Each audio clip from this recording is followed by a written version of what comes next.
YouTuber Elvish Yadav को Noida police ने गिरफ्तार किया है। पुलिस से उन्हें सांप के जहर की तस्करी के मामले में पूछताछ के लिए बुलाया था, जिसके बाद ये कार्रवाई की गई। पिछले दिनों नोएडा में सांप के जहर सप्लाई करने वाले गिरोह के पर्दाफाश के दौरान एल्विश का नाम सुर्खियों में आया था। बिग बॉस OTT 2 के विनर और YouTuber Elvish Yadav rave party में सांपों के जहर सप्लाई करने के मामले के चलते सुर्खियों में आए थे।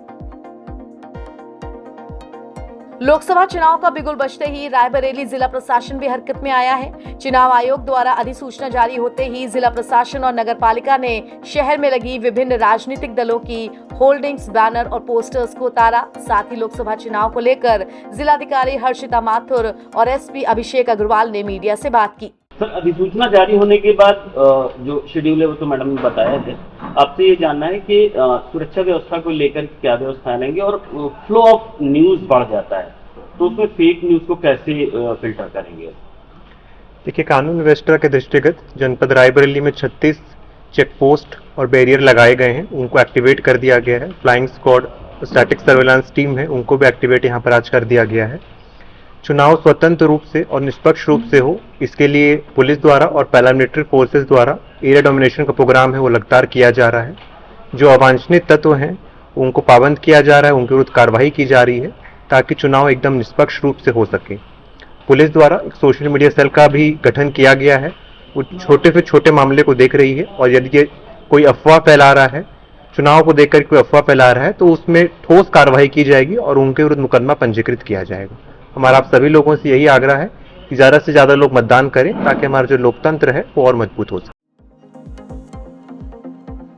आदर्श आचार संहिता लागू होने के बाद बदायूं के DM मनोज कुमार ने बताया कि किस तरह चुनाव निष्पक्ष हो। साथ ही प्रशासन इसके लिए पूरी तरह सतर्क है। इसके अलावा बाराबंकी के जिला निर्वाचन मुख्य अधिकारी सत्येंद्र कुमार झा ने राजनीतिक दलों के रैलियां कराने और प्रचार कराने को लेकर नियम कानून समझाए। हमारे यहाँ तृतीय चरण में 12 अप्रैल से नामांकन की प्रक्रिया शुरू हुई। 7 मई को यहाँ की मतदान की तिथि नियत हुई है और 4 जून को सभी स्थानों के साथ में मतदान। इसके पश्चात सभी राजनीतिक दलों के साथ में हमारी बैठक हो चुकी है। हमने उनसे भी आदर्श आचार संहिता का सम्मान करते हुए जो उसके प्राविधान है वो अक्षर सा पालन कराने की अपील की है। उन्होंने आश्वस्त किया है कि आदर्श आचार संहिता के अनुपालन में वो पूरा ध्यान रखेंगे और किसी भी प्रकार से उसका उल्लंघन नहीं। इसके अलावा माननीय आयोग के निर्देशों के क्रम में विभिन्न टीमों की हम लोगों ने ट्रेनिंग कर दी थी पहले से। आदर्श आचार संहिता के प्रभावी होने के साथ ही हमारे वीडियो सर्विलांस टीम क्षेत्र में आदर्श आचार संहिता के पालन के लिए जिन टीमों को मौके पर जाके प्रचार सामग्री को हटाने का काम करना था, प्रथम चरण में 24 घंटे में शासकीय भवनों से, उसके बाद जितनी पब्लिक प्रॉपर्टी है 48 घंटे में और 70 घंटे में निजी संपत्तियों से उसको गुरुकुल को प्रचार सामग्री को हटाने का कार्य आरम्भ कर दिया गया है। कल रात भर इस काम को हम लोगों ने संचालित कराया। इसके अतिरिक्त जो हमारे कार्यक्रमों की व्यवस्था है, वाहनों की व्यवस्था है, पोलिंग स्टेशन की व्यवस्थाएं हैं, उन सभी को लगभग हम लोगों ने पूर्ण कर दिया है। मऊ जिले में लोगों ने लोकसभा चुनाव से पहले ही चुनाव का बहिष्कार कर दिया है। रेलवे फाटक के पास ग्रामीणों ने जमकर प्रदर्शन किया और गांव में नेताओं का आना वर्जित किया। रेलवे फाटक बंद होने से 10 किलोमीटर दूर घूमकर जाना पड़ता है लोगों को बाजार, इसी के चलते जनता नाराज है। हम लोगों की समस्या ये है कि पहली बात तो आप ये जान जाइए कि ये किसी तरह का धरना नहीं है। हम इस क्षेत्र के कई गांव के लोग बैठे हुए हैं, एक मीटिंग हो रही है, एक तरह की पंचायत है और इसमें हम लोग इस फाटक जो बंद कर दिया गया है रेलवे द्वारा, हम लोग इसको फिर से चालू कराना चाहते हैं क्योंकि हम लोगों को तमाम समस्याएं हैं।